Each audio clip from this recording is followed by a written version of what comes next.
Okay, well, we are just after 1, so we're going to get started, and I really appreciate your patience with us. So, Masa, if you could go to the first slide, or the next slide. So, welcome everyone. Good afternoon, and welcome to the second Women as Transit Operators Information Session. Thank you so much for taking the time to participate today. And I'd also like to welcome those of you who are watching live on YouTube. My name is Elise McAdams, and I will be your MC for today's session. We'd like to open today's session with a land acknowledgement. The land acknowledgement is considered a first step to acknowledge and honor the First Peoples that have lived here for thousands of years and the enduring presence of Indigenous persons. Giving thanks, respect, and honoring land and ancestors was and continues to be a common practice within Indigenous communities. The process of showing appreciation and giving thanks has a long history on these lands. Land acknowledgements are a small yet significant way to show respect and acknowledge the presence of Indigenous peoples past and present. So let's take a moment to acknowledge that the land we are meeting on is the traditional territory of many nations, including the Mississaugas of the Credit, the Anishinaabe, the Chippewa, the Haudenosaunee, and the Wendat peoples, and is now home to many diverse First Nations, Inuit, and Métis. We also acknowledge that Toronto is covered by Treaty 13 with the Mississaugas of the Credit. Before I review the agenda, we go to the next page, the next slide, there are a few housekeeping items to address. So thank you. So we are using the WebEx webinar platform for this session. We have many people participating today, so all attendees will be muted and won't have access to their cameras.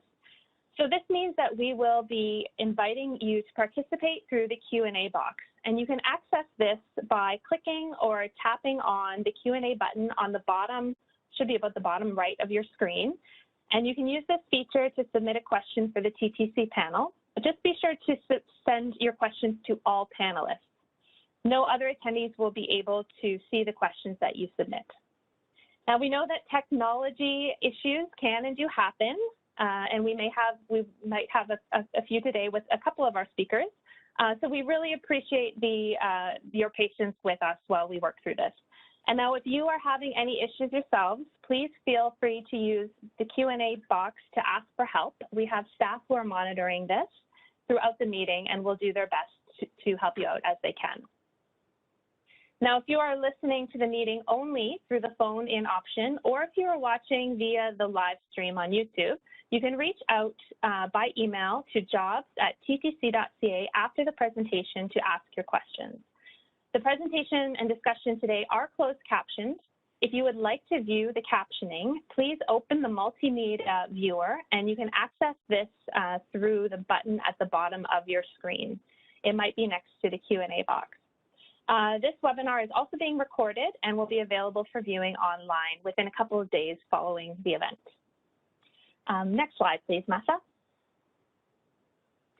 Now, if you do need to leave this session early for any reason, there are a few ways that you can stay in touch with the TTC. So you can visit ttc.ca/jobs to create a profile and search for available jobs. You can even set up an email alert to be notified of any new listings. And you can also follow the TTC on Instagram @TakesTheTTC. Try out the Think TTC filter and picture yourself with your favorite mode, TTC streetcar, bus, subway, or Wheel-Trans, or all of them. You can also share a photo or video of yourself using the filter and add hashtag TTC Connects today, and your photo or video may be shared on the TTC's Instagram page. And this information will be provided to you at the end of the session again. Next slide, please. So for this session today, the TTC has prepared an exciting lineup of guest speakers to walk you through the many different aspects of the operator position. Today's presentation will begin with opening remarks from the TTC's Chief Executive Officer, Rick Leary. Masa Rajvani, Manager of Talent Acquisition for the Transit Operator Program, will then review the job requirements and outline the benefits for the operator position. Don Arbo, an instructor from the Operations Training Center, will review the operator training programs. We will then have Romaine Tobin from our Diversity and Human Rights Department and Deborah Line, the head of streetcar transportation, to provide insight on career progression. Elise McAdams and Amanda Coward, operators at the TTC, will share their experience of the position. Marika Frazier, manager of the Diversity and Outreach Program, will speak about diversity at the TTC. We will then hear from Pauline Kirkpatrick, one of our outreach partners, and followed by the open forum Q&A session and closing remarks. Now, as I mentioned earlier, for the Q&A session, I will invite you to submit your questions using the Q&A feature. You're welcome to submit them at any time, but you may want to hold off until we get to the open forum, as your question may be answered by one of our guest speakers during the presentation. Staff will respond live to questions as time allows, and any questions not addressed during the session will receive a response from TTC staff following the event. So I would now like to introduce TTC's Chief Executive Officer, Rick Leary, to provide opening remarks. And Rick, you can go ahead and turn on your camera as well. Okay, can you see me now? Yes, we can see you. Fabulous, thank you very much. Good afternoon, everyone. I'm Rick Leary, as I was introduced, the CEO of the TTC. And I just want to let you know it's an absolute pleasure to be here as one of the speakers for this second virtual information session. You know, while this event is open to everyone, it will provide a special opportunity for you to hear from diverse women about their own experiences here working at the TTC. If interested in a role, it'll give you some insight into the life of an operator so that you can make an informed decision about whether you'd like to pursue a career here at TTC and join us. You know, allow me to first thank TTC staff, from our talent management to our marketing and customer experience staff, corporate communications, as well as our IT staff, making this event possible and happening virtually today. I also think it's important to thank our community partners who helped us promote this event to their supporters. You know, our efforts are largely successful because of them as well. And a special thank you to you as well for joining us this afternoon and showing an interest in the TTC. And thank you for making time for us. You know, I will say a special greetings from our chair, Jay Robinson, as well as our entire board of commissioners and the deputy CEO of the TTC, Kirsten Watson. You know, as CEO, it does give me great pleasure to talk to you about the TTC and what the TTC means to the city of Toronto. Because in any serious discussion about the city's future here in Toronto, you cannot leave out the importance of the TTC and public transit. You know, last year alone, over 100,000 people moved to the Greater Toronto area, and that's not slowing down. You know, so just let me give you a couple of facts about the TTC that I think you'll find interesting. In 2021, next year, the Toronto Transit Commission is marking its 100th anniversary as a transit system here in Toronto. The visionaries over 100 years ago created this organization. Last year alone, the TTC carried nearly 530 million riders. You know, when you look across North America, only New York City and Mexico City carry larger numbers than the city of Toronto's TTC. Just amazing. And that equates to, as you look at it, every 22 months, about 1 billion customers carried. Amazing numbers. And also, when you look at the Toronto Transit Commission, you look at public ridership of transit in the GTHA, we carry 85% of all those who take public transit in the GTHA. You know, pre-COVID numbers, that was a 1.7 million customer journeys a day.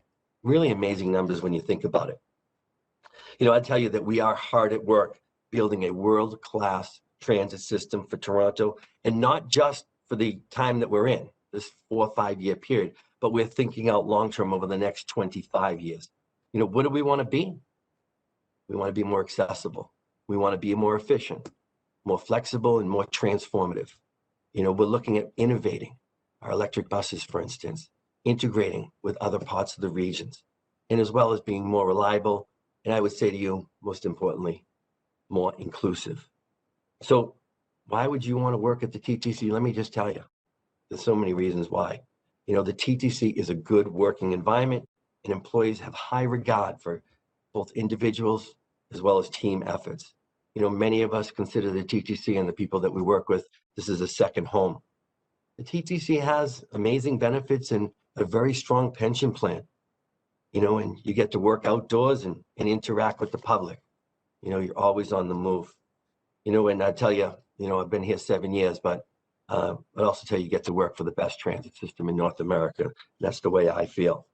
My colleagues addressing you this afternoon will offer a variety of perspectives and personal experiences for you to consider as well as take away. What I do want you to know is, when I started here almost 7 years ago, we set out to undertake one of the most substantial transformations I've ever seen, especially in a large transit system. And I've been around for a long time, almost 38 years. Everything from modernizing our fleets and our nice new shiny all-electric, battery electric buses, to transforming our culture. Respecting and celebrating diversity is something that I've long believed in and believe it's essential in public transit agencies. The result will be a workforce that better reflects the diverse city that we serve, and in turn enhance our relationship with our customers. Point to note when you look at the most recent census, and I love to talk about these kind of statistics, 51% of the residents in this city were not even born in Canada, and a similar number identify as racialized. It's amazing numbers. And then you think about in 2019, that less than 16% of our 16,000 employees at the TTC identified as women. Something to think about. We have begun our efforts to change the face of the TTC by focusing on gender diversity. And as we do this, we'll continue working towards employing people who identify themselves as underrepresented groups at all levels of this organization. An important element of our new diversity plan is taking steps to attract a more diverse workforce and to put a structure in place to ensure that we support that objective.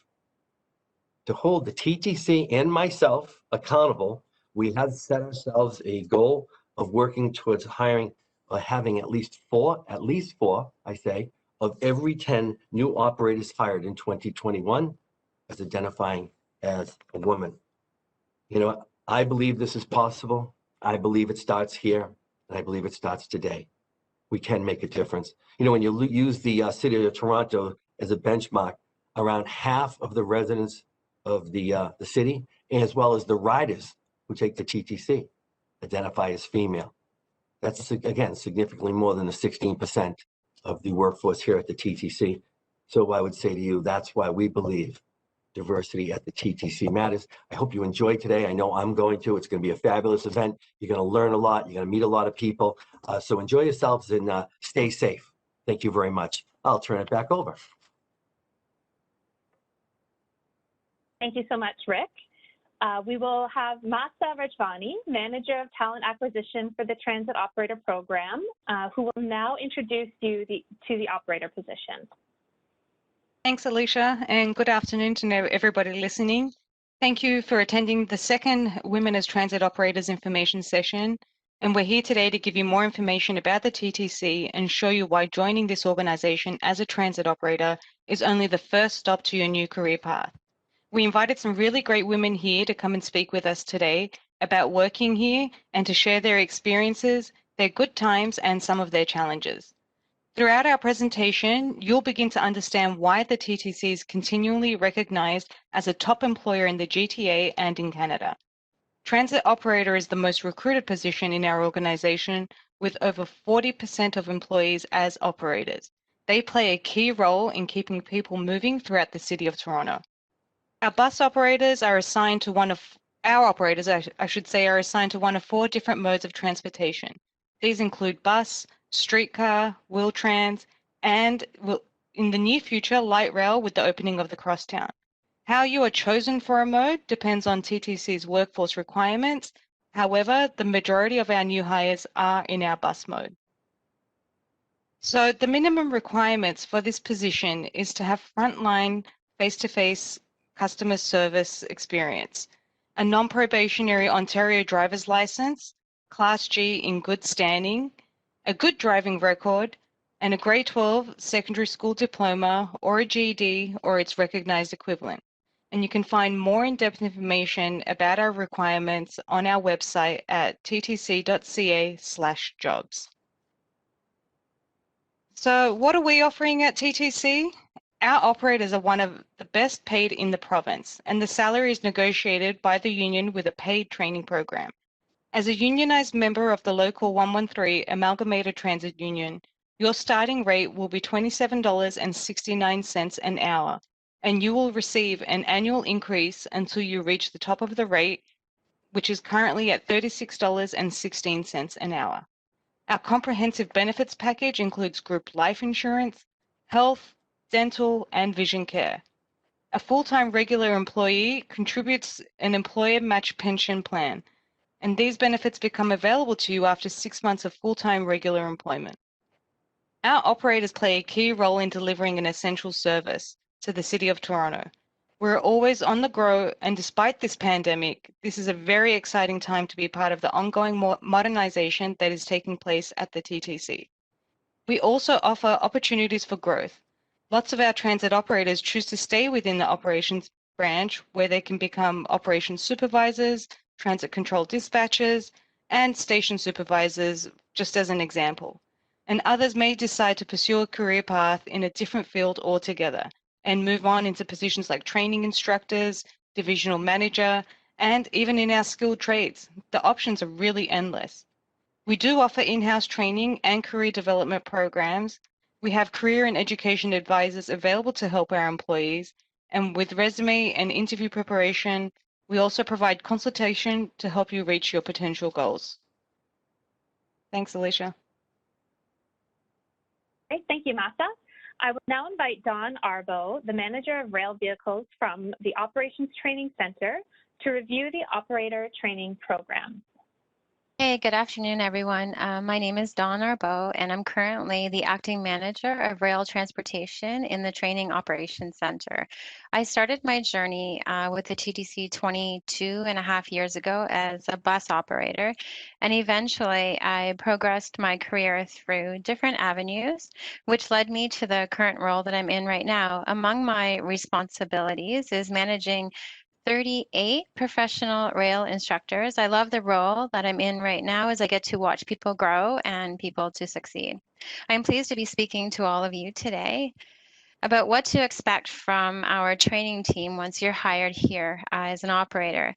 We currently have 5 transit modes an operator can be trained on. So we have bus, we have subway, we have streetcar, Wheel-Trans, and in the near future, the LRT.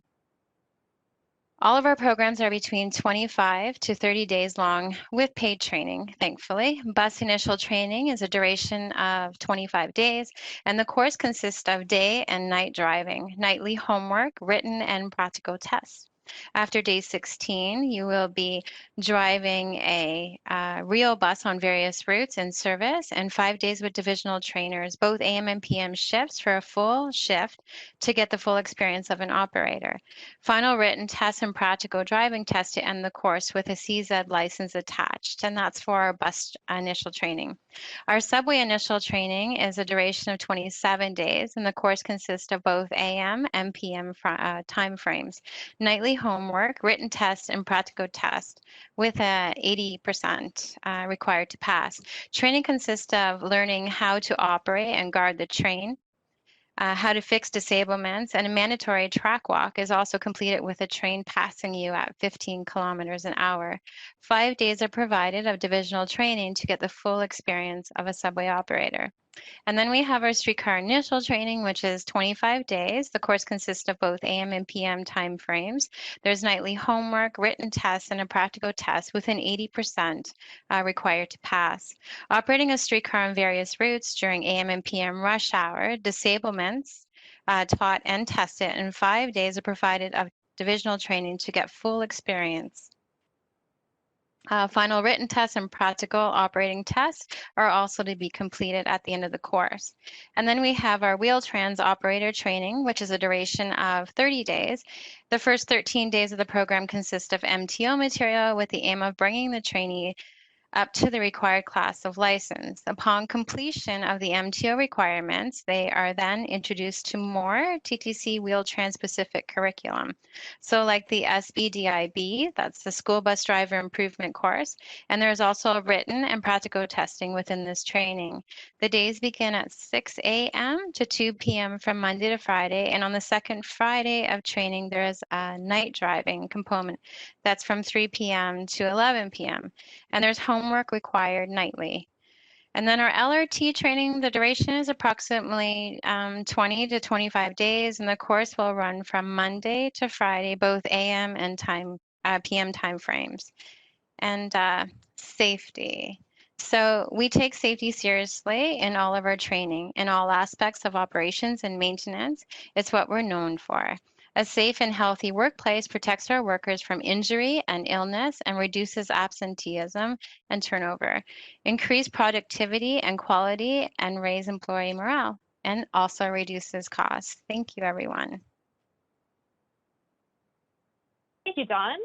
I'm going to now turn it over to Romaine Tobin, followed by Deborah Line, who will speak about their experiences with career progression at the TTC. Let's start with you, Romaine.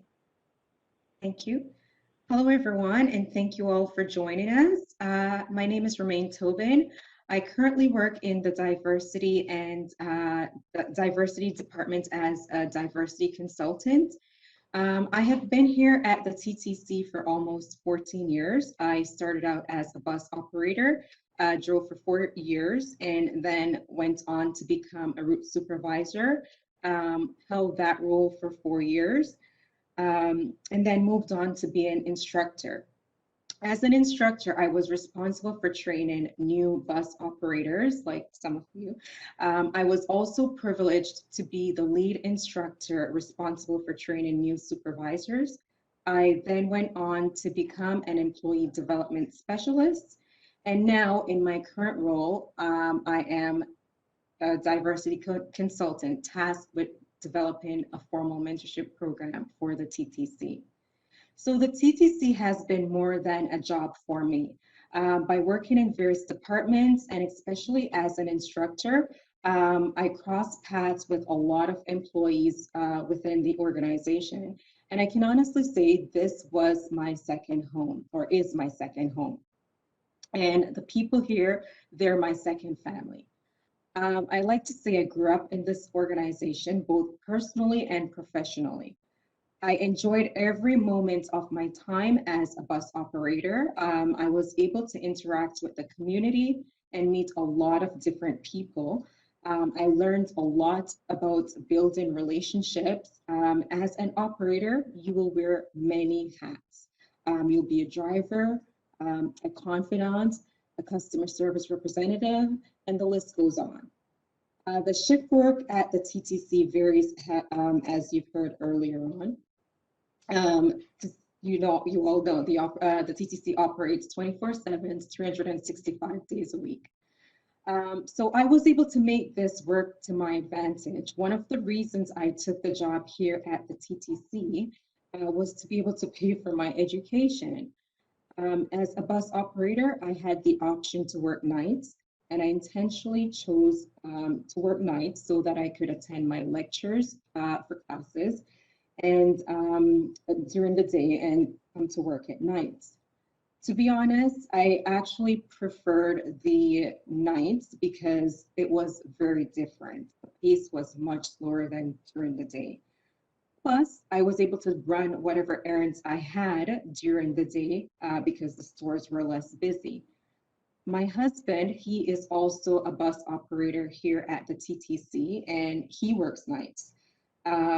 You really can call us the true TTC family. But this works best for our family because I currently work days. We have 2 small kids.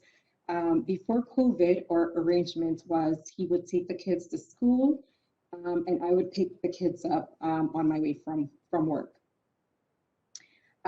When all my friends are complaining about babysitting fees, and let's face it, the fees can be very hefty, we had never encountered that problem because we always worked opposite shifts to ensure that someone was home with our kids.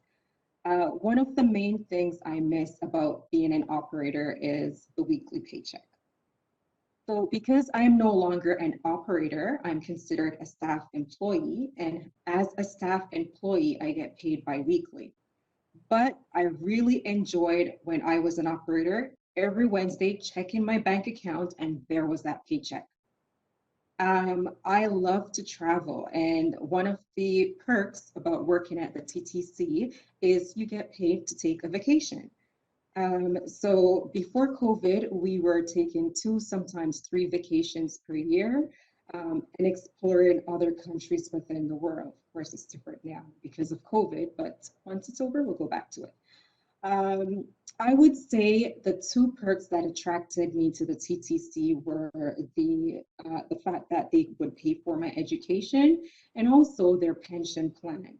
The previous organization I worked for did not have a pension plan, so it was very exciting coming here to the TTC and hearing about that they have one of the best pension plans. They actually match 100% of your pension contribution, which is awesome. The TTC has so many benefits, as you heard earlier from Masa, and I appreciate that the TTC offers numerous career possibilities. For example, if you wanted to be an engineer, we have an engineering department. If you wanted to get into safety, we have a safety department. So the possibilities really are endless. You can come in as a bus operator, as I did, and create your own career path and make it happen. I must say there were some challenges when I first started. One of the challenges I had as an operator was learning all the routes. What I did to overcome this challenge, I invested in myself. So on my days off, I would spend sometimes 5, 6 hours writing various routes and writing down landmarks, just in case I was ever tasked with going on that route, I know where the bus went. Prior to starting at the TTC, I really worked 3 jobs that did not make one. I wanted to be able to change my life. I wanted to have control over my life, to live the lifestyle that I really wanted to live. I really prayed for a change and applied to the TTC. It took me a while because it was a very different time then. The TTC wasn't hiring as often as they were now. But after my first attempt, I received a call for an interview.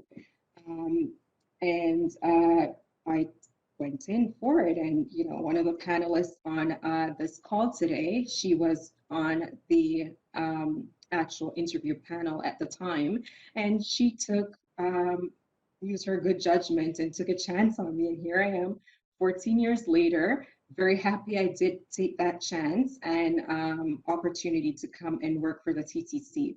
So I strongly encourage you all to take a leap of faith and join the TTC. You will be very happy you did. Thank you for your time, and I wish you guys all the best. Thank you, Romaine. I'll turn it over to Deborah Line now. Hi, everyone. Good afternoon.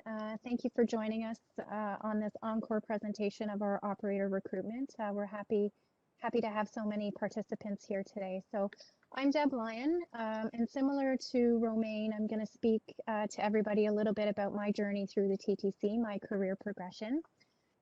So I've just begun my 22nd year here at the TTC, and I started my career as a subway operator.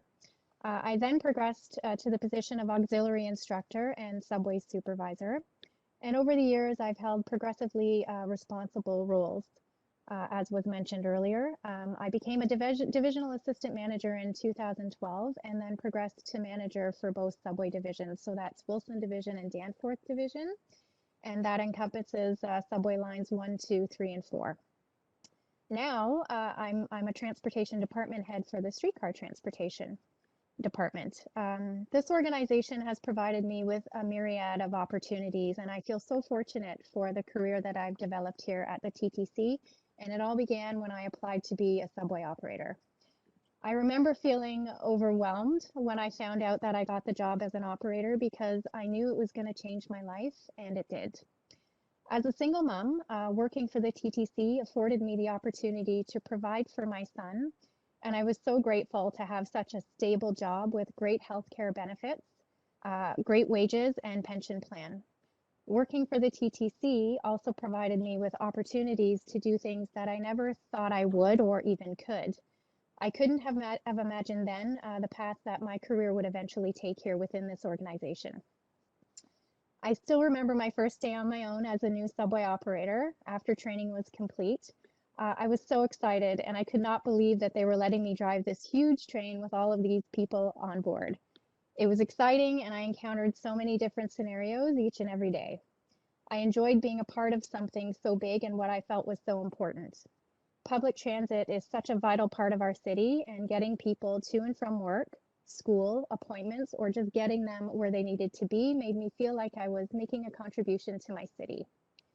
Working with the public I found to be very rewarding, and I really did love and enjoy being a subway operator. One of the benefits I found when I was an operator was the ability to choose my hours of work and my days off. I was able to choose work around my son's schedule, which was really helpful, particularly when he was younger and involved in so many activities. That's not to say that there weren't challenges, there certainly were. I did work many holidays, but in the end, our workaround for that was to celebrate on a different day if that was required. And like anything worthwhile in life, there's always a bit of give and take, so you have to see the good in things. For me, the positives have always outweighed any challenges that I've encountered throughout my career. What I thought was a great job turned into an exciting career for me. When I became aware of opportunities, I started applying for other positions, and before I knew it, a whole other world opened up for me. I'm proud of the path that I've forged for myself here at the TTC. I'm proud to say that I've been a part of new initiatives and transit growth within our great city. Starting out as a transit operator for the city, you will find that the possibilities are endless, as Romain stated, and I encourage you to apply. You won't regret joining this organization. Thanks for your time. Thank you, Deb. So before we move on to the next speaker, let's take a minute to learn more about you. In a moment, you will see a question pop up in the poll panel. So the poll panel should be on the same side as where you'll see the Q&A panel. So for those of you participating through WebEx, please take 1 minute to respond to the question. Do you have a full Ontario G class license or higher? So the poll is open now. If you could just take a minute to respond to this question.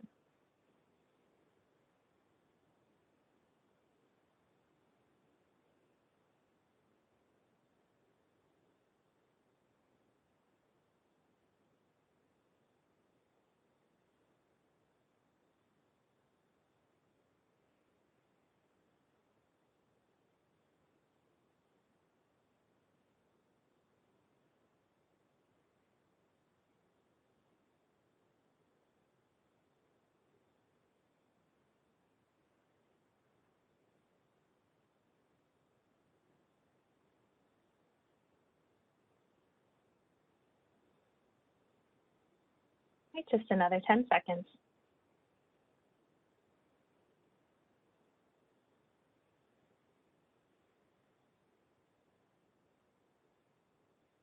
Okay, so Catherine is going to post the responses to that.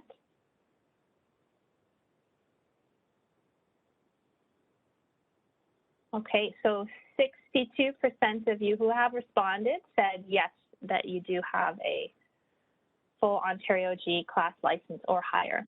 And if you do have any other questions about licensing requirements, just feel free to post them to the Q&A. So now we have a short 4-minute video to share with you.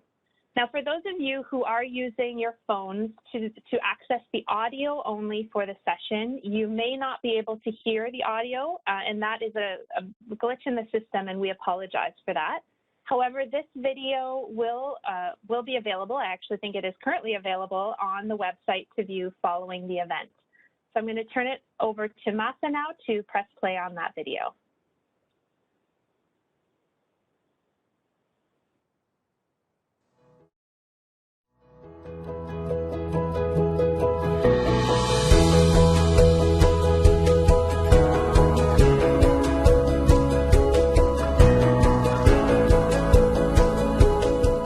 love about being a TTC operator is driving around the city that I love the most. Hi, my name is Lauren and I love driving trains. I love people, I love the public, I love the diversity of people that I get to meet on a daily basis. My name is Suzette. I've been a bus, streetcar, and now a wheel-trans operator. We have some great customers that we get to know over the years. We have some regulars that's been here and they wave and they remember you, they know your name, and that's also very rewarding. You're able to take educational programs that you need in order to get to wherever you need to go to. Once I completed training, I definitely felt like I was ready to handle this vehicle by myself without any help. Their training program is extremely extensive. It's over like a month long. They train you how to deal with the public and to deal with people, because we're dealing with people from different walks of life. I can guide them. Even if I do not understand their language, I can find a way to help them. The thing I took most from my prior jobs into this job is my customer service background. You're not limited here, and that's what I love about it. I feel empowered at the wheel, and I enjoy the ability to work in a predominantly male position. I absolutely love being a female in this workplace. I'm a mother of two. I have been able to make a balance in my life. You have to work your schedule out. If I can do it, anybody else can do it. This job allows you to pick the schedules that fit best for your lifestyle. I usually choose split shifts because I love split shift and work convenient for my life. During the pandemic, it has been very challenging, but we are doing our part to support the city. I'm like, I drive the streetcars and their eyes just light up and they're like, oh, that's awesome, good for you, and it makes you feel good. When I have on a Toronto Transit uniform and I walk out there, the respect you get from the public, it's amazing. You're the captain of your ship, right? And you're responsible for all those people. When somebody said to me, you know what, thank you so much, I appreciate you, you've done a great job. When I see little kids and they're like, I always, way back and in streetcar, whenever they would do the same thing, I would gong at them. I'd be ding ding. Somebody saying thank you to me with a big smile makes my day. It's nothing that we can't do. And I've been doing it for 10 years. I also like the fact that I don't have to be in an office. The bus is my office and the bus moves, so my scenery changes throughout the day. If you really like to be on the move and on the go all the time, you'll love it. It's a fantastic, amazing, fun job, and I think you should just go ahead and apply and just take the leap and just do it. Do it. Like you'll be self-sufficient. You can take care of you and your family if you have one. You're going to meet so many people and have so many opportunities. It's the best thing I've done. This job will provide you with independence, growth opportunities, and financial stability. After you retire, you will be comfortable. You'll be able to do the things you still want to do. You'll still be comfortable in your retirement. Working for this company was the best decision I have ever made. I have no problem getting up in the morning to come to Wheel-Trans because I love my job. As a woman working in the Toronto Transit, you're given equal opportunity. The sky is the limit wherever you want to take it. It's a great opportunity for women. TTC has so much to offer, so many opportunities, a lot of education if you want to get it, a lot of flexibility. So it's such a good opportunity for you and your family.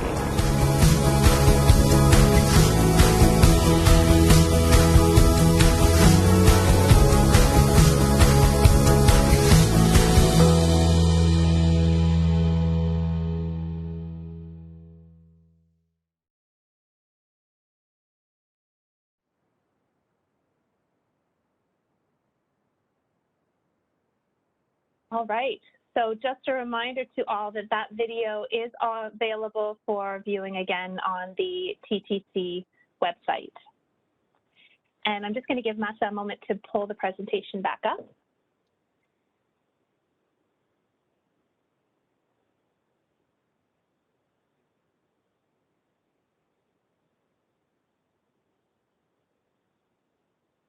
And then we'll turn it over to the next speaker.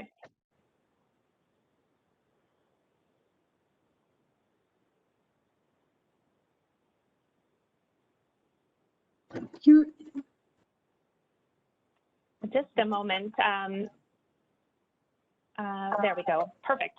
So now I will turn it over to transit operators Elise McAdams and Amanda Coward to each speak to their experience of being an operator at the TTC. So I'll turn it over to you, Elise. Hi there. How's everyone doing today? Hope everyone is having a great day so far. And I just want to say what an amazing panel of people I've been honored to work with today. So it's a pleasure. So to those of you that are listening, my name is Elise McAdams, and I've been with the Toronto Transit for just a bit over 4 years, sorry. I am here to tell you a little bit of what it entails to be a transit operator. We all know as women, we wear lots of labels.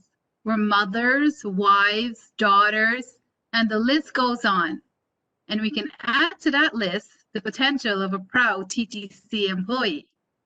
As a new employee, you'll have to learn to balance family and work life, which means putting systems in place and taking care of your responsibilities. Remember, this will be a new lifestyle where you'll be not being able to reach during your shift, as we're not allowed to have devices with us for safety. Learning to compartmentalize what's most important will be a very big part of your life at this point. You'll be more focused on your job at the TTC, which means special events will be placed on hold. No wedding parties, trips, or special events. You will be MIA for a bit to the world. But at the end of that, you'll be able to afford a better quality of life. The TTC is a 24-hour transit company, which means welcome to shift life. If you're not familiar with shift life, it takes some getting used to. You will choose your shift according to your seniority. Being new means that you'll be the last to choose your shift. But as your seniority grows, that will certainly change. A day in the life of an operator can vary. For example, you can start at 3:30 a.m. or as late as 9:30 p.m. Working at night means that you'll be asleep in the day.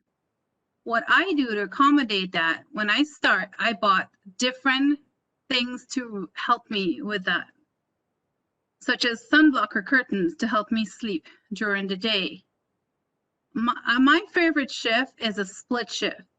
I like doing a split shift because it gives me an opportunity to go to work, do part of my work, come home for a few hours, make dinner, and then go back and do the rest of my shift, which allows me to, when I get home in the evening, my dinner is made and I get to spend time to work, be with my family. The TTC has a 10-month probationary period set in place, which means that from time to time, you'll be supervised and we'll have supervisors right along with you to see how well you're adjusting. After your 10-month probationary period, nothing should change. You should still be continuing to operate the bus safely. The TTC operates 365 days a year, which means we don't shut down for no reason. If it's a blizzard, if it's a pandemic, we're out there supporting and moving our city. We all know in Canada, we've got 5 seasons. You know 4 of them, but you didn't know construction is also a season in Canada. As an operator, that's something we face on a daily basis. We have to learn to drive safely. We drive according to the weather. We never rush. We're paid to move the public, and we do so safely. It's our responsibility to work with the community and to have answers ready for customers who require them. It's expected that we know route connections, we know the different ways of connecting for the public to move around. It's easier for us to have those ready. So it's always good to know your routing and to know what's the connecting to answer your customers' questions. Part of your responsibility is to assist passengers they're different with accessibility needs, which means you will have to offload and onload customers with accessibility devices. Sometimes people ask you questions and they speak a different language. You will have to accommodate them by listening for keywords in their questions. That way you can accommodate their questions. I've been with a TTC so far and I've only spoken English, and I've never had a problem so far with language barriers. They're helping people. You just look for those specific words. The TTC will train you to become a safe operator. And if you follow what's been taught to you, you will have a safe shift. You also have transit control available to you throughout your shift. You're never left alone. You're never left to your own will. They take care of you. You call transit control, they'll help you to get out of any situation. So the TTC has a spectacular system in place. You just have to follow it and you will have a great and safe shift. Thank you. Thank you, Elise. I'm now going to turn it over to Amanda. Good afternoon. I hope everyone is well, especially during these unprecedented times. I'm humbled to share my experience with you again amongst all the other great speakers today. I hope that I can inspire you and encourage you and reassure you about the transit operating role at the TTC. I started working at the TTC, I was 22 going to 23. I was young, and I'm going into my 7th year in August. I was chosen to operate the bus, so I have the honor of serving my community. I'm from Jane, so it's been very interesting to be amongst my high school friends or my elementary friends, my neighbors, and I think building the relationship with them has been extremely gratifying. People have given me cards. People have tried to give me money. And that for me is fulfilling. I have to say that my role as a transit operator has helped with personal development. A lot of my experience has been in customer service. So there's a love for helping people. And just when you're exposed to a volume of different personalities and different experiences, it humbles you. It definitely has humbled me. I've seen a lot, and I'm thankful for that because I learned don't judge nobody. Absolutely. Some of the challenges that I faced when I became an operator was definitely, as the previous speakers have said, shift work is an interesting thing to get used to, but I actually found the benefit how it worked in my life. And seniority schedules. So with my seniority 7 years now, I definitely can choose a lot of work that it aligns with my life. A lot of days I was on night bus, and that was interesting. But with the rapid hiring, you move up pretty quickly.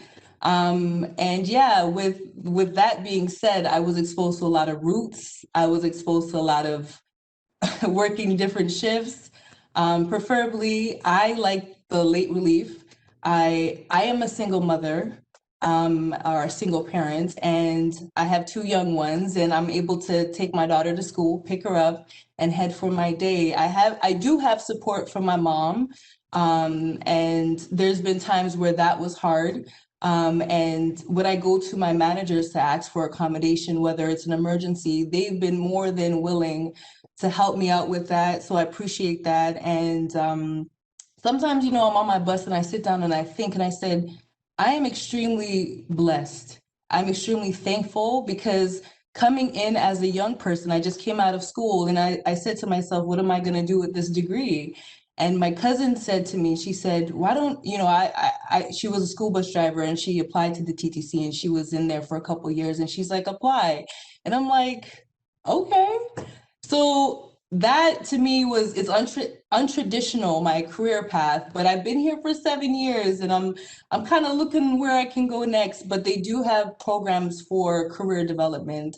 And this is, for me, this is not just a job. This is an opportunity just to have a long-standing career. Everybody knows TTC is a good employer. I have people come up to me, how did you get the job? How did you get the job? And I just say, go online. But I do want to say that you have to make the best of it. Everywhere is going to be hard. Everywhere is going to have their challenges, but at least here you have the flexibility. And you really just have to know, kind of have a sense of where you want to go. I have 2 young children, and I was able to put my daughter and my son in a lot of things that I wouldn't have otherwise afforded. And they definitely give me this big, huge grin.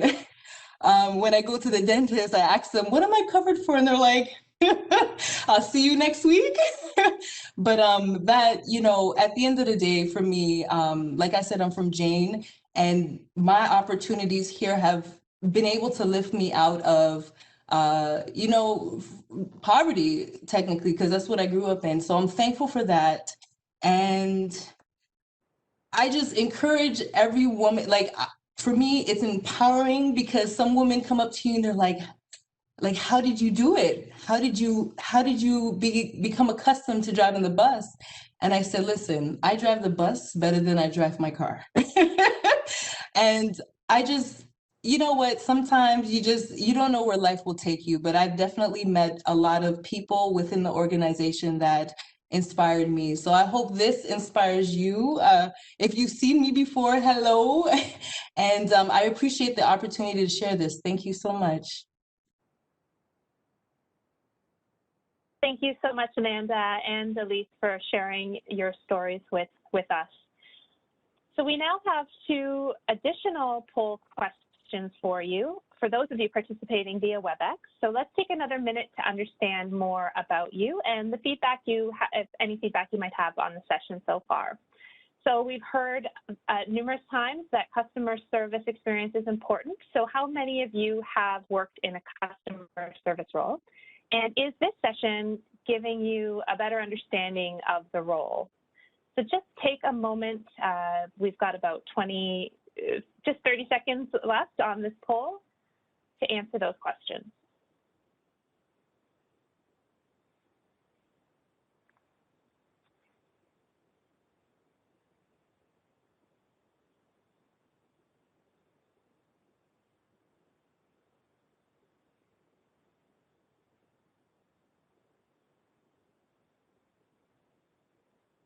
Okay, another 10 seconds.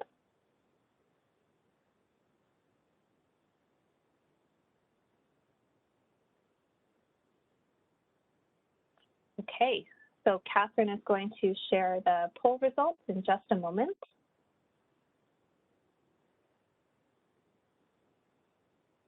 Okay, so have you worked in a customer service role? 72% of people who have responded said yes. And is this session helping you to understand the role better? 74% of people who responded said, or 74% of people said yes, and 0% of people said no. So that's great to hear. But if you do have any questions, I will once again encourage you to ask them via the Q&A feature, and we'll get to that shortly. But in the meantime, we now have Marika Fraser, Manager of the Diversity and Outreach Program, to speak about diversity at the TTC. Good afternoon, everybody. My name is Marika. As she mentioned, I am the Manager of Outreach and Diversity, and hence why I'm speaking about diversity and inclusion. It's right in my title. You've heard about the career paths of my colleagues, and I thought I'd share mine as well. It's a little bit different. I started at the TTC more than 26 years ago as a summer student in our Wheel-Trans department, where my job was to book door-to-door trips for our customers. After completing my university degree, I was hired on as a temporary employee to cover a maternity leave, and eventually successfully applied to a permanent position as a schedule writer, again at the Wheel-Trans department. What a schedule writer did was they actually wrote those trips for the drivers that were dropping off those customers door to door. That job eventually became computerized, so the role is no longer available, but it did kind of nudge me to proceed to apply to other jobs as an internal employee. So from there, I moved on to jobs in our vehicle engineering department and safety departments before landing in human resources and the talent management department where I am currently today. Clearly, from myself and from my colleagues and all the other folks on this panel, you can see that the TTC has offered us all numerous opportunities. Earlier, you heard Rick Leary, our CEO, start the conversation about diversity and inclusion. He's clearly a proud supporter and is committed to this journey, which is amazing because we do need senior management to support in order to move forward to do the things we're trying to do, this event included. But to make it a little clearer, I will give a few definitions that I think will simplify things for everybody before I continue with what I'm going to share with you. Diversity and inclusion, they are clearly top priorities at the TTC. As I said, they're endorsed by our CEO and our senior managers. But as you can guess by my job title again, they're top priorities for me as well. To be sure that everyone understands what I mean, diversity, that's describing the traits and characteristics that make people unique. It's recognizing differences. Inclusion, those are the behaviors and the social norms that ensure that people feel welcomed, make sure people feel respected, appreciated, valued. So once you become an employee in this organization, or if you're a customer, a regular rider on our routes or on our vehicles, we want everybody to feel respected, appreciated, valued. Everybody should be exactly where they are at any moment in time, so to speak. The TTC provides service to diverse customers, so it is important that we represent the customers that we serve. It has been proven that a company that has people with a variety of backgrounds and skills will generate new ideas and help a company to grow while improving relationships with customers. That's just common sense, business 101, so to speak. Despite these challenging times amid COVID-19, there is a lot of expansion happening at the TTC. In addition, many of our employees are eligible to retire, and this will lead to numerous employment opportunities in the future, in the near future. As we hire those new employees, we're paying attention to diversity and inclusion because it is good for business, and again, it's good for the community. The TTC, as you can see by the slide, has won a number of different awards, including Top 100 Employer, Top Diversity Employer, and we were also voted as a top employer for young people in the GTA. All of these awards and accolades, but still only 16% of our employees identify as women, while more than half of Torontonians identify as women. We want to improve the TTC's overall makeup of employees so that it is more representative of the city that we serve. We want to attract talent and skills from underrepresented groups, and women are part of those underrepresented groups. The organization is making an effort to move the TTC to the forefront as we refresh our diversity and inclusion roadmap and develop strategies to help us reach our goal. One of the things we've done, we've restructured for success. So as you can see, I'll repeat it again because it's true, our CEO is very passionate about this journey. And again, it shows in his unwavering support. We're in the process of recruiting for a Chief Diversity and Culture Officer and a Director of Diversity to help us transform the organization. And in addition to that, there's my position. Remember, I'm the Manager of Outreach and Diversity. This event, again, is an example of how we're refocusing our outreach and hiring strategies and taking a targeted approach.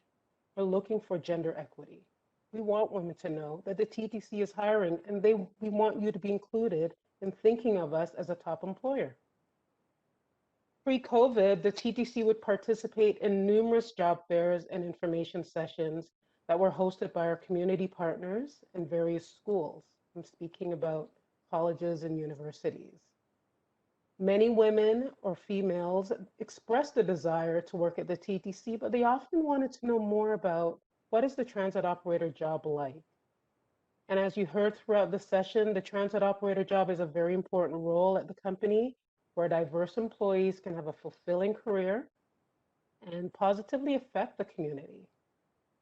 You heard how passionately all of our operators spoke, and Romaine, the young lady that I recruited many years ago, also spoke to her career progression, showing that there are opportunities here beyond even this position, which is an awesome position.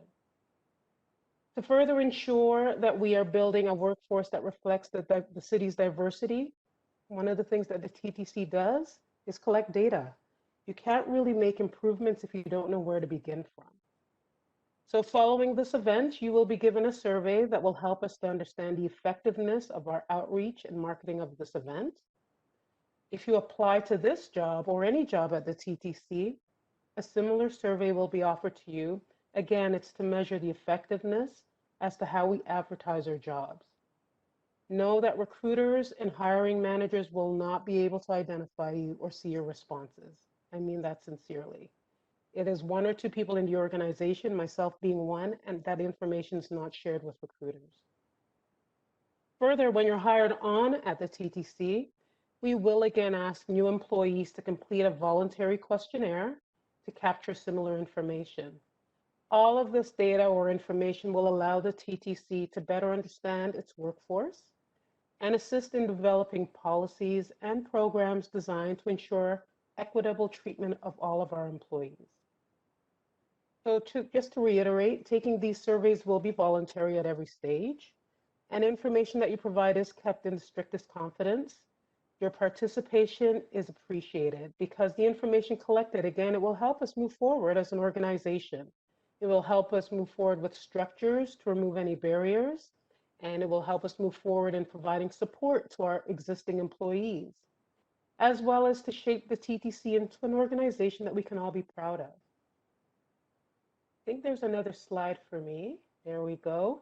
So we're here talking about the transit operator position, but the TTC does have a number of other jobs that are posted. I'm going to encourage you all to visit the website, ttc.ca/jobs, to see the current job opportunities that are there. There's probably about 12 or 13 posted. That's what it looked like this morning. It would be a good idea to visit the website, register. That way you can get notifications of when new jobs come available. This job currently, the transit operator job, is currently not posted, but it will be posted fairly soon. Again, so that you know when it's posted, it's best to get the job notification. Also, I recommend that you share this link, the ttc.ca/jobs, to your friends and family, anyone in your circle, so that they too are aware that the TTC hires for a number of different positions, and that for the transit operator position, we're eagerly looking for people that are interested in serving their communities. If you apply to the transit operator job when it is posted, or any job for that matter, you'll be asked on the application, where did you hear about this job? One of our outreach partners may have referred you, or you may have heard it through somebody that works at the organization, or just maybe you just stumbled across it through the Eventbrite or some of our advertising on social media. That's fine. But I encourage you to include the referral or how you heard about the job either on your application when we ask, or in your cover letter, or maybe mention it during an interview, because I'm pretty confident that everybody sitting here today that's interested in this role, once you do apply, I'm hoping that you'll all be successful. This will allow us to open up the discussion with our community partners about how the TTC can assist job seekers to be successful. So letting us know how you heard about the job will help us to engage in our community partners even more than we already do. Ultimately, community employment agencies, they do provide that free support that can help you get hired. It's like having a personal trainer that will help to guide you on your career path. And again, it's free. So why not take advantage of that opportunity and that service? And with that, I believe I'll wrap it up. Thank you, Marika. So I will now pass it over to Pauline Kirkpatrick, Manager of Job Development with Access Employment, one of those TTC outreach partners. Awesome. Hello. Can you hear me? Yes, we can hear you, Pauline. Okay, perfect. It had a little swirly circle, and I was kind of worried that it wasn't loading. Okay, great. Good afternoon, everyone. As mentioned, my name is Pauline Kirkpatrick, and I work as the Manager of Job Development at Access Employment, which is just one of many employment service providers across the GTA. Thanks again for having me here, another inspiring and insightful session. I know I continue to learn a lot every time I am on sessions like this, and this was no different. It's always so excellent to hear from women who are in the role and about the career progressions. So today I'm here to speak a little bit about community supports, particularly as it pertains to employment and how these supports connect and guide job seekers in learning about opportunities in the community, such as this Women as Transit Operators information session. So after hearing this presentation, there may be some individuals who are wondering, what are my next steps? How do I continue to stay connected to employment opportunities in the community? Maybe you're not sure how to job search, you don't have a resume, perhaps you do not have the skills or certifications required for the role you're seeking. Maybe you're uncomfortable networking or interviewing, all very common things. Whether you're employed and looking for a change or unemployed and are looking to re-enter the labor market, employment services assist job seekers who fit across the spectrum of employment. Here is how some employment services in the community may assist you as a job seeker. So service providers that offer employment programs are located across the GTA and the province as a whole. Each provider provides a wide variety of programming, including but not limited to Employment Ontario Employment Services, sector-specific bridging programs, and mentoring opportunities. The majority of these programs are free of charge to job seekers. During this unprecedented time, supports are provided virtually, and depending on your location, there may be providers that are having the ability to see people in person, but it will be based on location. So virtual support during COVID means that regularly scheduled job search workshops and consultations are held via video conferencing, telephone, or email. With that being said, all these supports are customized to suit your needs. There's no checklist or script that we use for each job seeker. Each journey is different, and the consultants that you'd be working with are trained to ensure your individual employment or retraining goals are attainable. These goals are met through goal planning and action plans that are easy to follow and can always be changed. Service providers work with job seekers to ensure they are job ready. And job ready to some people means having a resume prepared and understanding how to job search. But in actuality, job readiness means if you were offered a job today, what do you need to have in place to begin tomorrow? So this could be anything from care for dependents to transportation to equipment needed for the role or certifications needed to be hired. Service providers assist with job readiness by using supports within existing programs or by connecting job seekers to referrals in the community that can assist in your needs. The ultimate goal is to assist job seekers in reaching their employment and/or training goals, and even when you get there, support does not stop. Continued support for individuals who have found employment or have entered training is provided. The insurance of maintenance and retention in your role or training is a top priority for every service provider. So I'll go to the next slide now. Thank you. So programs and services vary widely depending on provider. All providers will have workshops, job developers, consultants, and resource and information for you to tap into. On top of that, there is always an opportunity to get connected with employers in the community through job fairs and information sessions.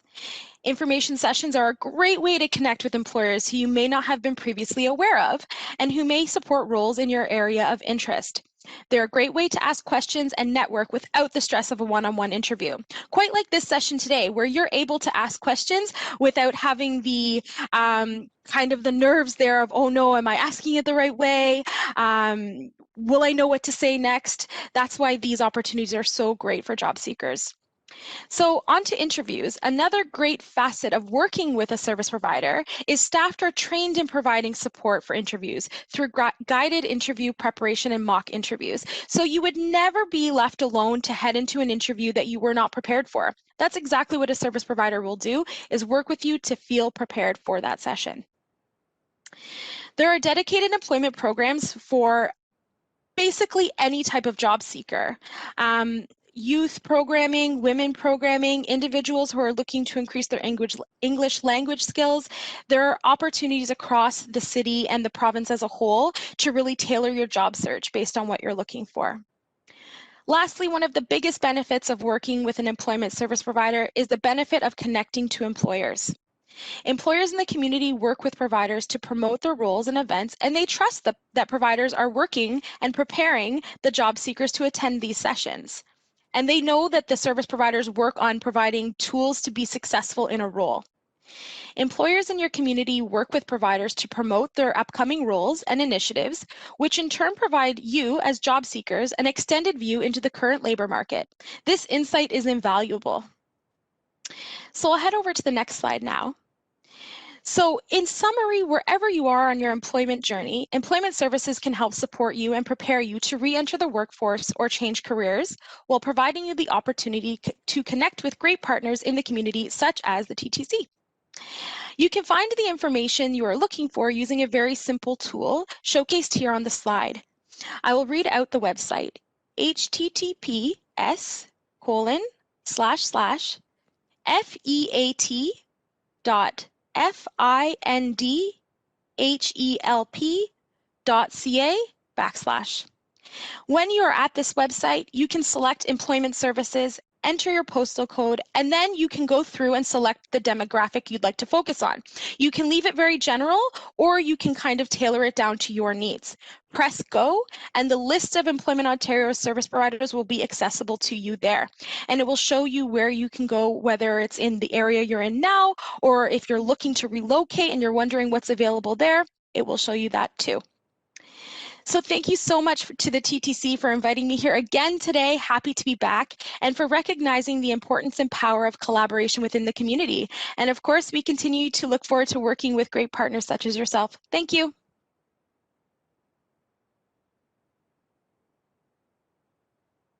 Thank you, Pauline.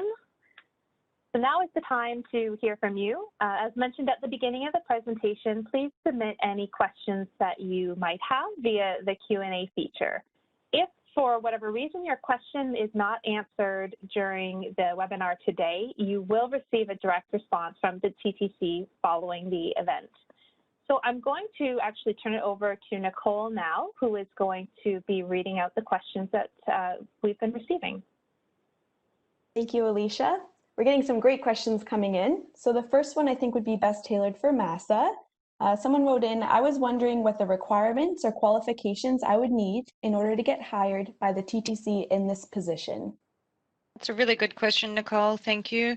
So the transit operator position requires you to have an Ontario Class G license or equivalency, a driver's abstract in good standing, a minimum of a grade 12 diploma or its Canadian equivalency, and any face-to-face customer service experience.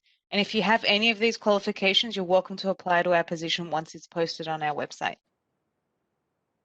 Thank you, Massa. We've got another couple come in. I think they'd be best suited for Marika. We have one that's, are there any opportunities beside the transit operator position that will be available? And there's also, I don't meet the driver's license or educational qualifications for the transit operator position, but I still want to work for the TTC doing something else. What should I do? So as I mentioned earlier, everybody interested in the TTC, we're encouraging you to take a look at our website and consider it. Please visit the website, the career site. The web address, again, it's jobs@ttc.ca. Go on there, create your candidate profile, and you can apply directly for any jobs that are posted, anything that you feel meet your qualifications. If you're interested in a job that's not posted at that time, remember you can set up job alerts or email alerts tailored to your specific career goals. And we offer a wide variety of positions. I mean, my colleagues were talking about their progression as transit operators into other roles, or as transit operators into areas pertaining to the transportation part of our business. Then I mentioned briefly my career journey that did not involve the transportation side of the business other than working as admin support when I was at Wheel-Trans. So the opportunities are broad and they're endless. When you create the alert and when you do register to our website, I am going to remind you, check your junk mail if you do that. Simply because if you do register and we do alert you that a job opportunity is available, you don't want it to get thrown into your junk mail and then you miss that opportunity. Thank you, Marika. Next question I think would be best for Dawn. Someone wrote in, I currently have my CZ license and drive a truck. Do I still need to go through the training program? Yes, you do actually, and that's a very good question as well. So even if you already have the upgraded license that you would have and the experience, you still have to go through the entire transit operator training program. It's great that you have the previous experience in this driving or in this upgraded license, but you'll still have to learn how to operate our vehicles. Thank you, Dawn. Next question is great for Massa. A couple people have asked, what is considered face-to-face customer service? Okay, so face-to-face customer service is considered providing assistance to customers on a personal manner rather than on the telephone, through email, or over the internet. Your experience must fit this guideline to be considered for face-to-face customer service. But in light of the current environment, you know, the TTC will consider telephone, email, and internet interactions as customer service experience. So if you don't have face-to-face interactions but have customer service experience, you're still eligible to apply. You know, we encourage you to complete your resume with your entire work history and submit that with your application. Your current and any previous customer service experience that you have will be taken into consideration. Thank you, Massa. I think the next couple questions would be great for some operators. So maybe Elise can answer these. How do uniforms work? Do I have to pay for them? And do you offer dry cleaning services for uniforms? Hi, Elise here. So uniforms are provided to you by the company. As a new operator, you'll get your full uniform. You'll get everything ready because you have to be presented. Remember, we're going to be the face of this amazing company. They provide their summer caps for you. You've got your blazers and you've got dry cleaning service. Everything you need, they will take care of. You got your tie, your proper shirt. So when you're ready to step out there, all uniforms provided for you, and you get them continuously every 2 years. And also the dry cleaning service is amazing. Like for me, I go to my local Fortinos across the street, and the company that TTC provide works with them. So I don't have to iron my clothes. So yes, it's provided for you. Thank God. Thank you. Thank you, Elise. I think the next question would be great for Marika. Someone wrote in, I'm a guy. I attended this event to learn more about the position. I'm interested. Can I still apply? I'm still smiling at Elise's show and tell. That was so awesome. This program, this event, and the previous event we did in November, it is again to attract women to the organization. And it's to educate women about the transit operator position specifically. And this event today and the one that we had in November, neither of them are deemed hiring campaigns. They're not hiring events at all. So once the position is available and it is posted on our website for applications, everybody's more than welcome to apply. Remember, we want to be inclusive of everybody in the community. And I can see in the questions in the comments section that a lot of people are saying, well, I'm going to the website and it's not posted. Sorry, folks, it's not posted yet. It should be posted shortly, but remember what I'm recommending. Go to the website, register, select the option to get job notifications sent to you, so that way once the posting does go up for the transit operator position, you won't miss it. Okay, that's the best advice I can give you, but it's not posted yet. A number of other jobs are posted though, so it can't hurt to peruse and see what's there right now. Thank you, Marika. Next question I think would be just for Massa. What modes are you hiring for? So I'll tag on to back of Marika's response there. So it isn't currently posted, but we do hope to have it posted up on our website in the near future. When we do post it on our website, you know, it's one posting basically for all modes. So we hire for bus, streetcar, subway, Wheel-Trans, and that one application that you put in will consider you for all 4 of those modes. You can't select a specific mode of interest, but we'll place you on the mode depending on what our organization's workforce requirements are at the time of training. Thank you, Massa. Next question would be good for Pauline. What if I need help with my interview skills? Yes, for sure. Something I think very common and that I know even myself, after training and supporting people on interviews, I would need it for my own prospective employment if I were to be interviewing somewhere.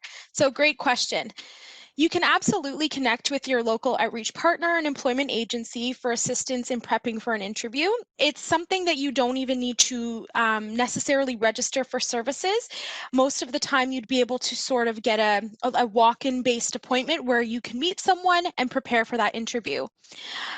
In order to do that, you can go to the website that was mentioned before. I don't know if we can pull back up the slide. I can read it out loud again as well. It is https://feat.findhelp.ca/. This will once again locate the closest Employment Ontario service provider or community agency in your area who can assist you with this need. And good luck. Thank you, Pauline. I think the next question would be best for Dawn. How should I prepare for the job and for training?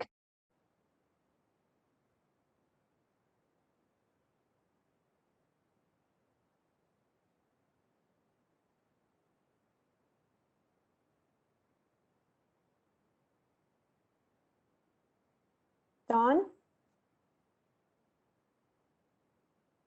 Looks like we might have lost some audio. We might have, but I can jump in there for you, Nicole. So when you're applying for this job, there's definitely no preparation required in advance.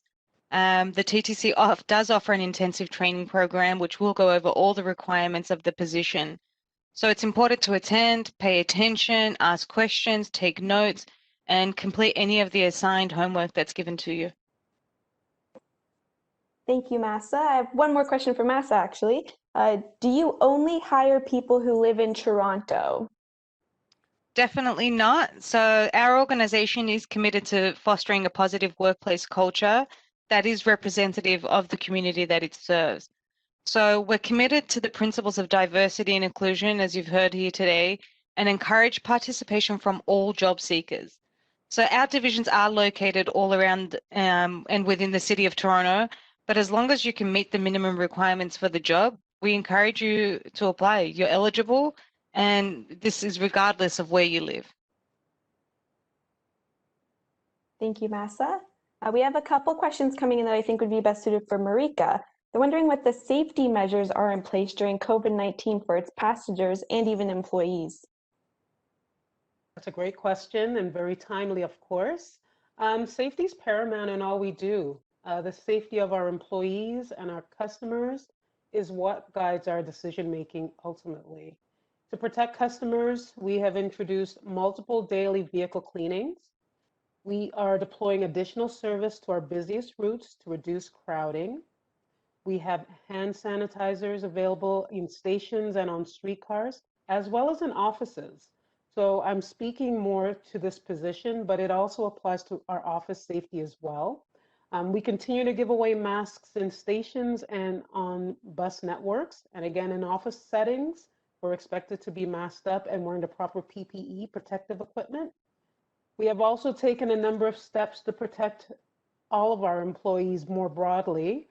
So providing additional support through the distribution of personal protective equipment that I've mentioned. Again, the wipes, the gloves, the masks, hand sanitizer, additional eye protection when necessary, protective shields on all of our vehicles. So all buses, streetcars, subways, any upcoming vehicles that we procure will all have protective shields. Our dedicated safety and environment department is laser focused on employee health and safety throughout all workplaces, as I mentioned. The TTC has also mandated the use of masks and face coverings on all of its vehicles, and again, in all offices and all properties for those who are able to wear one. And this applies not only to the employees, as I've mentioned a few times, but also to our customers or anyone visiting our properties. Thank you, Marika. I hope Dawn's back, because I have one more question for her. I'm back. Oh, perfect. Good to hear. So we had a couple people writing in. What is involved in the training? Can you give Okay. more insight? I sure can. So the training program that we deliver is similar to our college level program. So there'll be written and practical driving tests along with homework, like I mentioned earlier. The training department will ensure that you're able to operate the TTC mode that you've been placed in and prepare you for the day. In the life of a TTC operator. Some of the other things too is learning the routes, learning the city, and just all the different routes that we have here at the TTC. We also, touch on first aid as well as assisting passengers with disabilities. So a whole bunch of stuff, but we'll have you prepared. Thank you, Dawn. Next question could be for Massa. Someone's wondering, they have a speeding ticket for 10 kilometers over, and they're wondering if that's okay because they noticed that you have to have a good driver's abstract. So they just want to know what a good driver's abstract means and where can they get their driver's abstract to find out. Okay, that's a good question, and a lot of the information can be found on our website. But you can get your driver's abstract at the ontario.ca website or at an MTO office. This document will outline how many offences and demerit points you have on your driving record over the last 3 years. There are certain combinations of offences and demerit points that are acceptable, or what we would call in good standing. So, for example, 0 or 1 offence with 0 to 3 demerit points, this is acceptable. Two offences with 0 to 2 demerit points is acceptable. And you must be acceptable within the range throughout the entire recruitment process. So if over the past 3 years you only have 1 offence with over 10 kilometres over the speed limit and 0 points, then you have a driver's abstract that is considered to be in good standing. And we welcome you to apply. We will request your driver's abstract during the recruitment process, and we require that it is recently dated, so please don't go out and get one now. Just wait till we ask you to, obtain your driver's abstract, and at that point you can get it from the Ontario website or for an MTO office. Thank you, Massa. I think the next question would be great for Marika. Why is the TTC suddenly focusing on hiring women? Great question. Our CEO mentioned it eloquently. We're trying to represent the communities we serve. And then I think I supported it when I did my piece on the diversity and inclusion rationale and why we are taking that journey and why we're moving that journey forward. But ultimately, we want to strive to achieve a metric of at least 4 in 10 new hires being women beginning January 2021. And this is a good place to start with the transit operator position. And women as a whole, as I mentioned in my earlier bit of speaking, women are underrepresented in the transit operator position. We only represent about 15, a little under 16% of all of the transit operators in the company. And this special project is intended to increase the representation of women in this specific role or in this specific job. So that's why we're doing the focus right now. Thank you, Marika. The next question I think would be best for a current transit operator. So we'll have Amanda answer. What are the shifts? Do you get breaks or any time for lunch?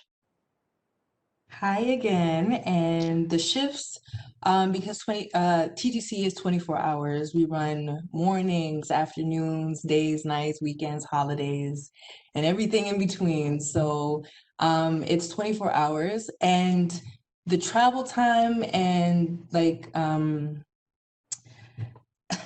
within the crew, within the work, it's built in the locations that you meet the bus. And some of the shifts have the break built into it. So let's say you have a break, or in the split, you have splits range from 2 hours to 6 hours. You can have your break in between then, but you'll always have a break there. So okay, thank you. Thank you, Amanda. Next question would be great for Marika. What if I am assaulted while on the job? Okay, the TTC takes workplace violence very seriously, and we have the appropriate measures in place for preventing workplace violence, and for investigating and dealing with workplace violence when it occurs. The TTC has a workplace violence brochure, which provides information on trauma support using the Employee Family Assistance Program, or we call it EFAP for short, and peer support. So there are a number of different support measures that are in place, and we are constantly revamping, reviewing, and refreshing our policies and programs. So I hope that answers the question for you. Thank you, Marika. I think the next question would be best for Massa. What are the age restrictions in order to apply? That's a really good question. So I'll try to say this without sounding too repetitive, but as you know, as long as you have your G license, you've got your grade 12 or its equivalent, you've got some customer service experience, and you have all these qualifications, then you're eligible to apply for this position.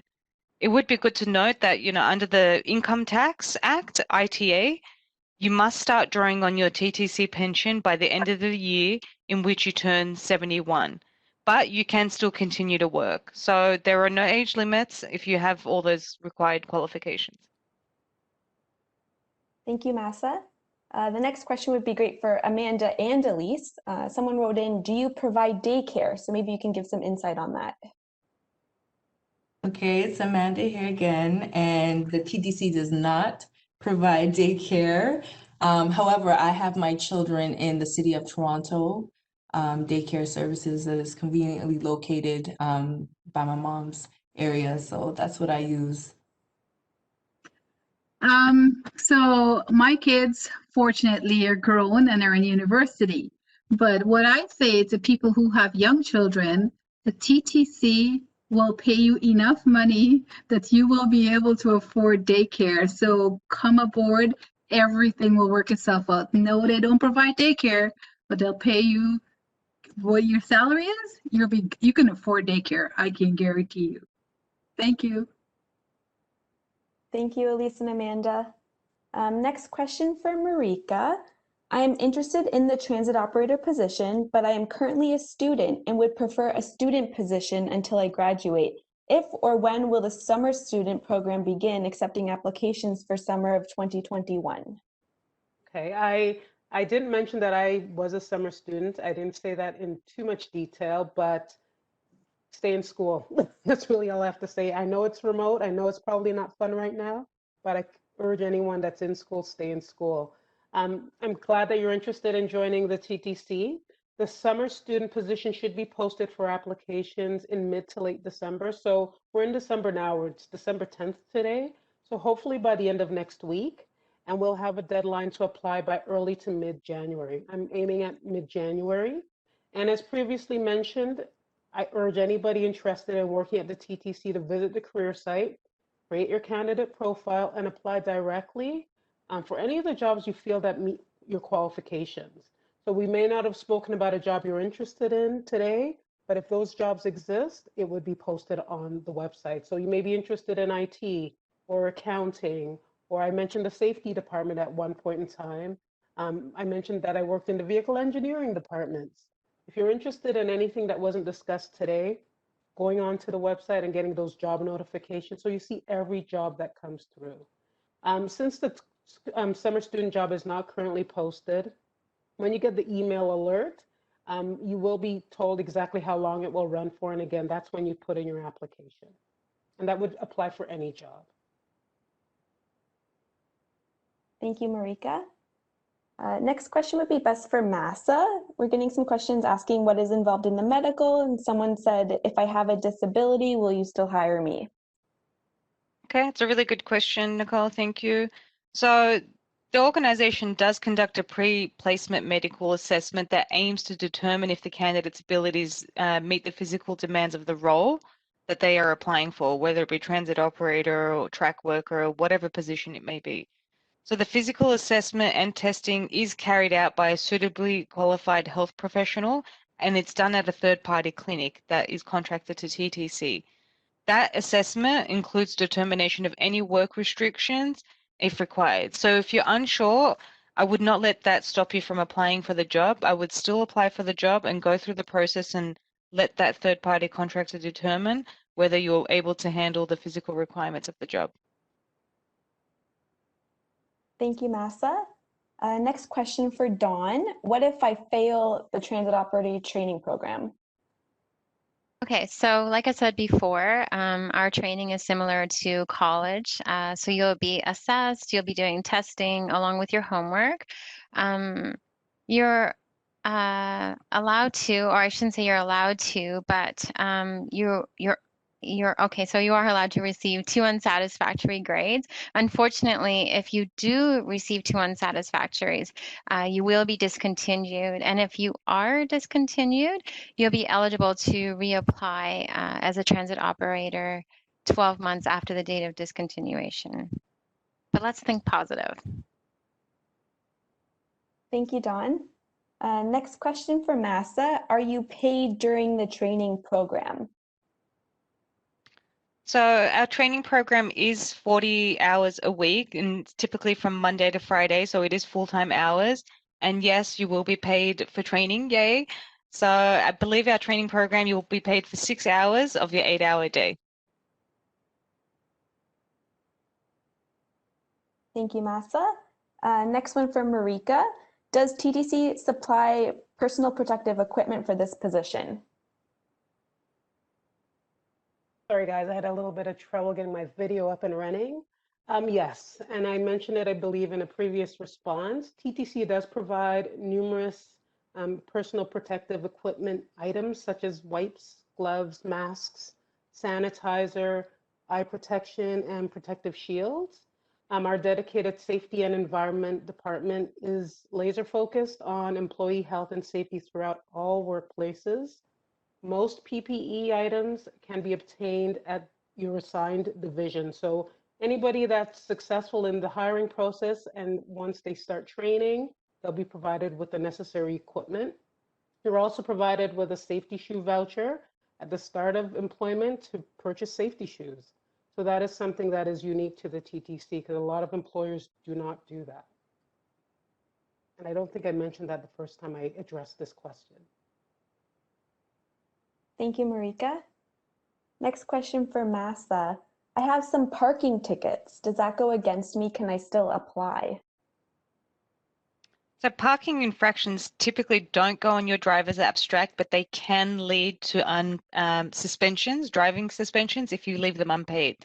So I highly encourage and recommend that you pay any outstanding tickets in order to maintain an active and valid driver's license throughout the recruitment process. Thank you, Massa. I think the next question would be best for an operator. So let's have Elise answer. Is the transit operator role a full-time position? What hours will I be working? How do I select my shifts and how long are the shifts? So maybe you can give us some insight on that. Okay, so the transit operator program is a full-time position. There's no part-time hours. So you're guaranteed 40 hours a week. That's guaranteed. If you want to work 45, 50 hours, you can do that. But you're guaranteed 40 hours a week. Now, you choose your shift, like I had mentioned earlier, according to your seniority and according to your division. It's a little bit in terms of days, but what the shift rotation usually happens every 6 weeks. So you'll choose work for 6 weeks, and then you'll again choose work for 6 weeks. So for example, you pick some routes you're not too keen on, you get to choose that different again. You choose it over. Depends on what mode you operate. It will be different selections and days. And there will always be work for everyone. In my division, we have around 500 and some operators, and every single one of them are guaranteed 40 hours. You don't have to ever be worried if this week I'm going to have enough work. You will always have enough work. You can choose morning shift, night shift. Like I always said, my favorite still split shift, even though I can choose other work. Most of my colleagues like the evening shift. Basically, they come to work about 5 p.m., finish about 1 a.m. and it's peaceful and quiet, and they like that. I love people and I love talking to people, so I love working during the day. So again, it's to answer all the questions based on that. It's no part-time, it's full-time. You're always guaranteed work. You will be guaranteed 40-hour work week, and you choose your work every 4 to 6 weeks. Thank you. Thank you, Elise. Next question I think would be best for Massa. Someone's wondering if you could repeat how long the probation period is. That's a nice and easy one, Nicole. Thank you. And it's 10 months probation period, and that's been agreed upon with the union, and it's also outlined in the collective agreement. Thank you, Massa. Next couple questions I think would be best for Marika. We had an attendee write in, what if I'm not a Canadian citizen? Someone else said, what if I'm a refugee? What if I'm on a work permit? What if I'm waiting for my permanent resident status? Can you give a little bit more detail on that? Sure. A valid work permit or permanent resident status is required to work in Canada with any employer. So please review your documents to ensure that employment with the TTC is within your outlined conditions. And if they are, by all means, please apply. Thank you, Marika. Next question for Massa. Someone's asking, is there a restriction on how long I have been driving for? For example, I've had my full G for 5 years, or do I have to wait till it's longer than that? So there's definitely no specific period of time that we require you to have your license. Our training department will ensure that you're equipped to drive all our vehicles, and they will also ensure that we upgrade your license as necessary. Thank you, Massa. Next question for Dawn. What happens if a conflict occurs? How does the TTC prepare me for uncomfortable situations at work? Okay, so part of training our operators, we teach them how to avoid and handle conflicts if they escalate. You'll have the full support of our Transit Control Center, which will provide and support in real time. And this includes being able to escalate responses to our special constables as well as our police officers. And that's about it. Thank you, Dawn. Next question for Marika. What other jobs do you offer once I start as a transit operator? So I guess you're looking for progression. Okay. There are a wide range of jobs posted on our website. As I mentioned, I believe when I last looked, it was around 13 or 14 positions as of this morning. And that changes throughout the day that anybody can apply for. However, for the transit operator position, you would be locked into this position for 2 years if you do get hired. And the common route or career progression a lot of transit operators go through is once becoming a transit operator, if they do want to change career paths, they become route supervisors or even instructors. Some go on to become assistant managers or managers. They can broaden into supervising in various areas of the transportation departments as well. So there are numerous opportunities posted on our website. And when you come into the organization, those are still available to internal employees to look at and apply to as well. Thank you, Marika. Next question for Massa. I am a school bus driver with a B license. Does this give me the upper hand when applying for the transit operator position? So I wouldn't say it gives you the upper hand, Nicole, but as long as you have your G license, apply for the job. Any driving experience that you have, whether it's a truck, bus, car, it's all considered an asset. So, you know, for some of your school bus driving experience, it's definitely considered experience that is transferable into a transit operator position. So again, encourage you to put all your work history on your resume. And, you know, if there are jobs out there that you've held that had driving experience, make sure it's noted on your resume. Thank you, Massa. Next question would be great for Marika. There's an attendee asking what our maternity leave program is like, so maybe you can give us some insight on it. Okay. Employees will be eligible to take pregnancy leave in accordance with the Employment Standards Act for up to 17 continuous weeks. TTC provides a pregnancy leave top-up benefit. You need to qualify for EI, maternity benefits under the EI Act, in order to receive the top-up benefit. If qualified, you can receive top-up to a maximum of 15 weeks. TTC will pay a top-up equal to the difference between the EI maternity benefit plus any other earnings and 85% of the employee's regular job-based rate. After the 17 weeks, you will go on unpaid parental leave from the TTC. However, you are paid through EI if you qualify for that. So a lot of information there. Thank you, Marika. Next question's for Massa. A couple people have said that they either have a college diploma or a college certificate or a university degree, and they're just wondering if they can still apply. 100%. So we would accept any original Canadian community college diploma. So usually that requires you to have done 2 years full-time in a full-time program. Even if you've got a university degree from an accredited college or university, again, go to our website. There's a link there that you can see if your college or university is accredited. And a grade 12 high school diploma is the minimum requirement, but we do accept higher level education. Thank you, Massa. Next question I think would be great for Pauline. What if I don't have a resume? Great question. Resume is very important, especially in this day and age.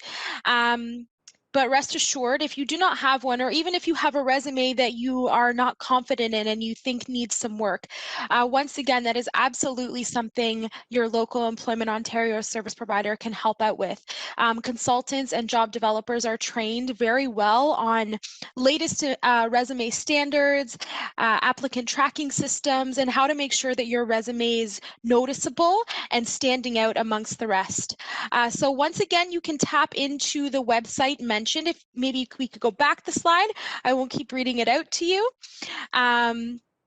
But you can tap into that website, check out the Employment Ontario service provider based on your location. And again, this is a service that is very often free of charge. There's no Employment Ontario services that I'm aware of that cost any money.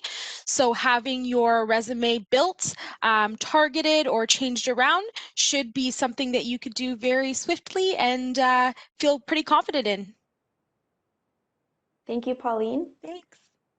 Next question for Massa. A couple of people have said that they don't have their G license, so what should they do? Okay, Nicole, so that is a good question, and we do need you to have your G license when you're applying for the job. So at the time of application and throughout the recruitment process. So I'd encourage our participants here today to continue to look at the Ministry of Transportation website. That will outline the steps required to obtain your G1, your G2, and then again your full G-class license. They have options there to select your closest drive test centers and how to book an appointment online. And I know some of the instructions might be different, especially now during COVID when we're in lockdown in certain regions. But again, I would still encourage you to go to their website and review any options they have given to people to proceed to get their G license. And once you have it, definitely apply for the job. Thank you, Massa. I think the next question would be great for a transit operator. So let's ask Amanda, how much does this position pay? Absolutely. The current hourly wage for the transit operator is $27.69 to $36.16 per hour. The rate increases over a 24-month progression.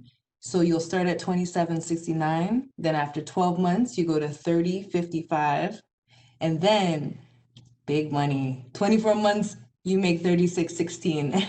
Thank you. Thank you, Amanda. Next question would be great for Massa. What if my education is from outside of Canada? That's a really good question, Nicole, and no problem at all. We accept education completed outside of Canada. We just ask that you have that education evaluated. So to help you out with that, there are companies out there that can support you with this service. And these include World Education Services, the International Credential Assessment Service of Canada, and Comparative Education Service. So again, you can find more information on these companies on our website, and they can help you get your overseas education changed to a Canadian equivalency. Thank you, Massa.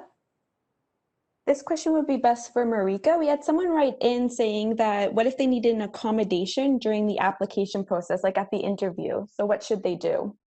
The TTC is committed to fostering a positive workplace culture with a workforce that, remember what I said, it's representative of the communities that we service. So with the TTC's commitment and principles of diversity and inclusion, we do encourage full participation from all job seekers. accommodation is available for participants, including those with disabilities. If you do apply for any job and you do have a disability that requires accommodation, I urge you to email jobs@ttc.ca or call 416-393-4570 if you require an accommodation. That information that I just provided, that email address and phone number, it's at the bottom of every single job posting that we put up. So that information is there if you weren't able to take note of it now. Thank you, Marika. We have a great question for Dawn. Someone is writing in saying, what if I don't know how to drive a bus, streetcar, subway, or Wheel-Trans vehicle? Well, that's okay, because when I first started, I didn't know how to drive any of those. I actually drove a little tiny Geo Metro. So the training department will ensure that you're able to operate any mode of transportation that you're being placed into. Again, the majority of our new hires, they've never operated a bus, a streetcar, or a subway, Wheel-Trans vehicle before. So we'll train you. Thank you, Dawn. Next question for Massa. An attendee wrote in, I graduated a while ago and I have no idea where my actual high school diploma is. I might have lost it. What should I do? Okay, so if you're missing your Ontario diploma, your certificate, your degree, any transcripts, you are able to request these documents directly from the school board or the college or university that you attended. They will be able to reprint it and typically have it mailed to you or ready for pickup. Thank you, Massa. Next question is for Marika. How does the TTC support employee mental health? So I mentioned EFAP earlier, so I'm glad I get a chance to mention it again. The TTC has a number of resources and programs to support the mental health of our employees. So EFAP, or Employee Family Assistance Program, it's confidential, it's voluntary. They offer short-term support over the telephone. It could be in person once COVID is over, and hopefully that's going to happen soon. But they do offer online support through a variety of self-guided resources. Our benefit plan provides coverage for psychological services, therapy and counseling, etc., etc. And that includes the Beacon program, which is an internet-based cognitive behavioral therapy, or CBT program. LifeSpeak expert blog, that gives instant access to expert advice on topics that might matter to you or your family. And there are also numerous health and well-being campaigns and seminars to attend. So we have an occupational health team or department that support all the employees in the TTC, and they're always coming up with new and innovative ways and programs to support the employees to make sure that we're all working safely and returning home safely. Thank you, Marika. I think we only have time for one more question, so we'll wrap it up with one more question for Massa. Someone's asking, what if they have their license from outside of Ontario? So they have an Alberta license and they're wondering if they can still apply for this position. Definitely, Nicole. So you are able to go to the MTO and convert your license to an Ontario equivalency. They may ask you to have a driver's abstract from your current province in order to do so. But again, you are eligible to apply to a transit operator role with an out-of-province license, but we just ask that you have it converted for any recruitment drive. And as you go along throughout the recruitment process, you will need it when you do your pre-placement medical in order to obtain the ministry clearance for a license upgrade. And again, for training and any operation of any TTC vehicles. So I hope that helps. Thank you, Massa. I'll bring it back to Alicia. Thank you, Nicole, and thank you to the panel for providing all of those responses. Thank you to the participants for asking those questions. And as I mentioned earlier in the session, if your question was not addressed during this time, you will receive a direct response from TTC staff following the event. And of course, if you have any other questions after today, please email them to jobs@ttc.ca. I'll turn it back over to Marika now for some closing remarks. So before we wrap up, I want to remind you to follow us on Instagram. So that's why that slide's back up. We have this fun filter that can be accessed from your mobile device, your cell phone. And the tagline is take the TTC on Instagram. You can then post a video or a picture using this very cool filter with the hashtag TTC Connects. And again, it's just for fun. I think it's, despite everything that's going on in the world and the pandemic, it's still the holiday season. And this will be something to kind of put a little bit of cheer into your day-to-day, I guess. And again, I'll repeat because I know there were a ton of questions even still now coming through. So if your questions were not answered, we'll email you. You're also encouraged to reach out to your community partners that may have referred you. They will be able to assist you as well because they're in direct contact with TTC staff. And the other thing I'll share with everybody that we will be posting the most common questions and answers on the TTC website as well. Again, I want to thank you all for attending this event. I hope that you got the information that answered your questions. And I hope that we inspired you to consider a career at the TTC and a job that can be very rewarding and extremely fulfilling. The TTC transit operator role can lead to a dream career.